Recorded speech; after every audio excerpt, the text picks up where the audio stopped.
O yan yung, ay kalog ng buto na yan. Bilang banduan na kaya yan? Ako. Ito na yan eh. Hindi pa kaya ini? Ito na siguro kay buto na yan. Mas matway yun eh. Ito mulag. Ito na pa, tingnan po.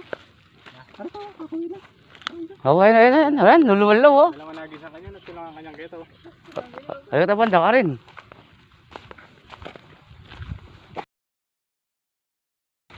Okay.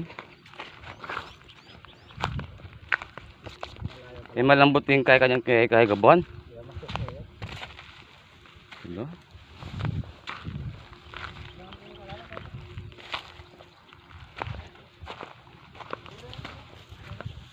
Lagyan itong lugar ka naman.